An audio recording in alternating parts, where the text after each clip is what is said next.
Kolesteroli është një yndyrë dhe hormon me efektin më jetik në ekzistencën tonë.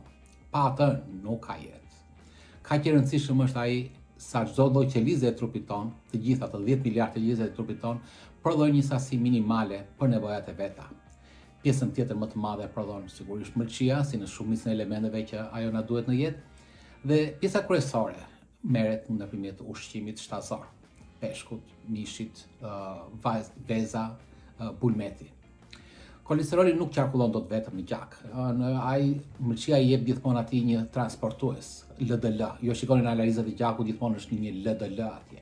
LDL është low density lipoprotein. Pra është një protein lipide yndyrore me densitet të ulët. Pra është e madhe. Në fakt, densiteti i ulët në kupton e madhe.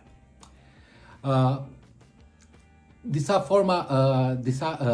analiza që bëjmë ne me gjak gjithmonë masin në LDL.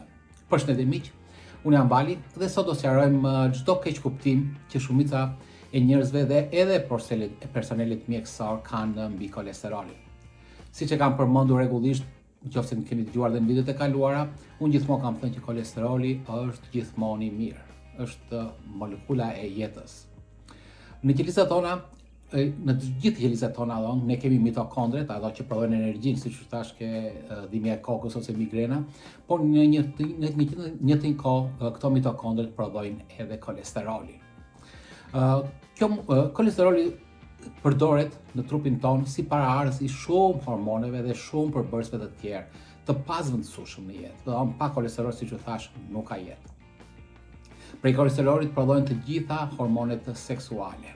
Ju kam shpjeguar në 2 videot tek infertiliteti për meshkujt dhe ke femrat, të gjitha procedurat ose si ndodh, të gjitha shkallët prodhojnë edhe ke femrat edhe ke meshkujt androgjenet, testosteronin, estrogenet, progesteroni për shtatzanin. Kolesteroli në praninë të dritës dhe sidomos dritës së diellit shndrohet nga kolesterol shndrohet në vitaminë D. Dhe vitamina D quhet edhe vitaminë, po quhet edhe hormon. Ne e njohim si vitaminën më të rëndësishme që kemi në trupin tonë. Prandaj dhe marrim gjithmonë vitaminë suplement. Po ashtu prej kolesterolit prodhohet aldosteroni. Aldosteroni është shumë i rëndësishëm për të mbajtur presionin e gjakut të kontrolluar. Është një video tjetër që kam folur për hipertensionin ose presionin e gjakut. Gjithashtu, kolesteroli është përbërësi kryesor në prodhimin e lëngut të tëmbëthit. Pra në tëmbëthin tonë ne kemi atë lëngu biliar që quhet, dhe ky lëng çlirohet në duoden, në zorën e hollë, fillimin e zorës së hollë, pikërisht për të shpërbërë yndyrnat. Pra kur ne hamë yndyrnat, ajo që e shpërbën këto yndyrna është pikërisht lëngu biliar dhe shumica e cilit është kolesteroli. Një pjesë e tillë ripërthitet prapë, kalon në mëlçi, një pjesë 5% del jashtë dhe mëlçia prodhon përsëri 5% pothuajse çdo herë që i duhet për të mbushur lëngun e tëmbëthit. Gjithashtu, është përbërësi kryesor ose prodhohet nga kolesteroli prodhohet kortizoli. Kur kemi folur për hormonet e stresit, kemi thënë që kortizoli është hormoni kryesor i stresit. Ai na duhet neve në mënyrë që ne të përmballojmë streset e përditshme në jetë. Pra, kolesteroli prodhon këtë kortizol i cili na ndihmon ne të mbajmë streset në jetën e përditshme. Është një enzim që merr dhe suplement në farmaci zakonisht, CO10, e keni parë. Kjo është një enzim e cila është kolesteroli i cili shndrohet ose prodhohet në këtë lloj enzime, dhe kjo enzim është ajo që bën transportin e energjisë nga mitokondret dhe asaj molekules ATP që kemi thënë. Pra është shumë e rëndësishme kjo enzim dhe sigurisht është kolesteroli ai që prodhon këtë lloj enzime.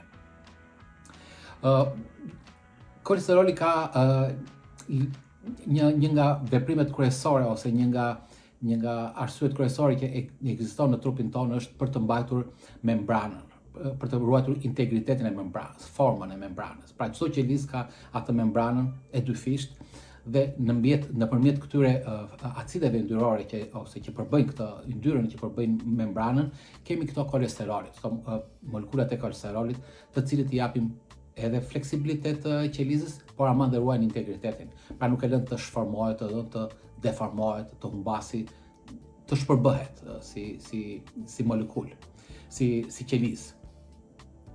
Në qarkullim, kolesteroli do të veprojë edhe si bashkë me LDL-n me fjalë do veprojë si kapës, ngjitës ose si shkatrues I mikrobeve dhe baktereve në gjak. Pra vepron si një pjesë e sistemit imunitar. Është një pjesë e sistemit imunitar. Dhe siç u thash, kemi problemin e qelizave në të gjitha llojet e qelizave. Por kemi rreth 70 vjet, nuk do të hyj në histori, po pse ndodhi gjithçka ose pse filloi lufta kundër kolesterolit për shkak të infarktit që pësoi presidenti amerikan Eisenhower dhe pastaj sigurisht industria farmaceutike dhe ushqimore për përfitimet e veta me fjalë filluan t'i vënë fajin kolesterolit për atë që ndodhi. Dhe që atëherë ka vazhduar gjithë kjo studime, ilaçe të pafundme në që të luftojnë kolesterolin.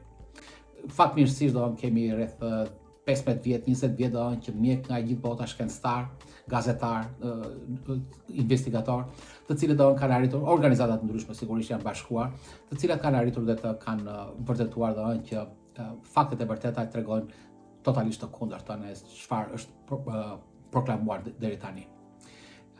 Studimet kanë treguar në këto 70 vjet që njerëzit që jetojnë gjatë, ata që kanë moral sëmundje, që kanë një inteligjencë dhe kujtesë të lartë edhe në pleqëri madje, të gjithë kanë kolesterol të gjak, të lartë në gjak.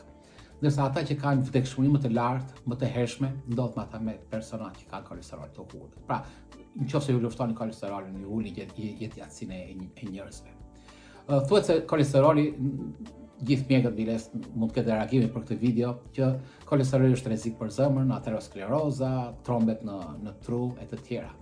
Por statistikat e kardiologëve, nëse ju hapni rrezikun e problemeve të zemrës nga gjithë kardiologët në Angli, në Amerikë, kudo me fjalë, ata thonë që kolesteroli është rreziku I 13 I 14 në listë, me fjalë. Nuk I bie radha.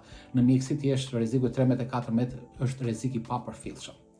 Pra, një njeri do vdes tek 3, 4, 5 rreziqet e para edhe pastaj nuk ka kuptim, nuk arrin dot deri atë vlerë. Kolesteroli zakonisht matet në gjak. Nëse fleta juaj e analizave do ketë pak a shumë këtë lloj pamjesh, do kemi kolesterolin total që është nga 100 deri në 200, të gjitha maten me miligram për decilitër, se mos I përsëris gjithmonë, po nga 100 deri në 200. Po ju mos më reagoni si fare, nëse kjo vlerë është 220, 250, 280, edhe 350, sidomos nëse jeni në hani pak sheqer me fjalë dhe sidomos bëni gjimnastik, nuk ka asnjë lloj rreziku.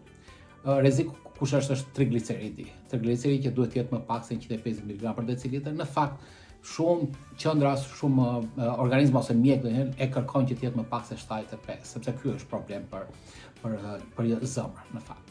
Edhe kemi HDL-n ose kolesterolin e mirë, që thuhet që duhet të jetë mbi 40. Mos e vrisni mendje që është 60, 80, po është më pak se 40, është rrezik, është problem.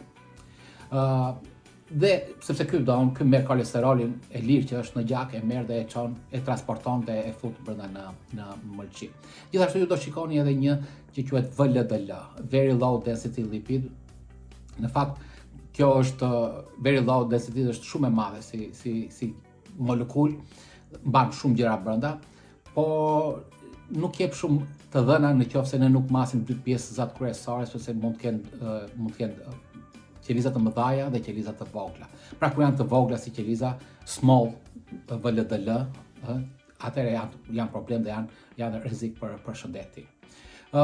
Si përfundim, në një video tjetër do jap një shpjegim më të detajuar për analizat e gjakut, por për kolesterolin sot me fjalë. Si përfundim, kolesteroli nuk paraqet rrezik për ende gjakut, për zemrën, për ashtu rastet ata që kanë pasur infarkt miokardi më përpara ose një infarkt në tru.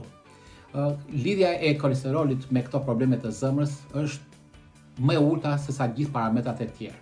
Pra nëse kolesteroli lidhet me sëmundje e zemrës 1.4 herë, diabeti lidhet mbi 10 herë, 11 herë afërsisht. Hipertensioni 5 herë, obeziteti 5 herë, rezistenca në insulinë shkon 6 deri në 7 herë. Edhe inflamacioni, pra nëse njëri ka inflamacion ka më shumë problem rrezik për zemrën se sa ka kolesterol, 1.8 herë dhe apo lipoproteina është pothuajse 2 herë. Pra çdo studim, në përfundim, çdo studim dhe statistik tregon rrezik shumë të vogël, të papërfillshëm nga kolesteroli, se sa çdo lloj problemi ose rrezik tjetër ose sëmundje të tjera. Mos u kufizoni në ngrënien e produkteve shtazore dhe bëni agjerim të shpeshtë, sepse kështu nuk do të mbani kolesterolin të lartë. Duke mbajtur kolesterolin të lartë, do prodhohet kolesterol shumë dhe ai do të shndrohet në të gjitha këto përbërës të tjera që ju thash, vitamin D, në testosteron, në estrogen, progesteron, në aldosteron për tensionin, kortizol për stresin, rigjenerimin e të gjithë qelizave të trupit ton, do i jap jetëgjatësi dhe sigurisht dhe pamje rinore. Kjo ishte diçka për kolesterolin, më hollësisht ju thash do të flas në një video më vete. Ju uroj të gjithë të keni shëndet dhe pa problem ushqimin shtazor. Mirupafshim.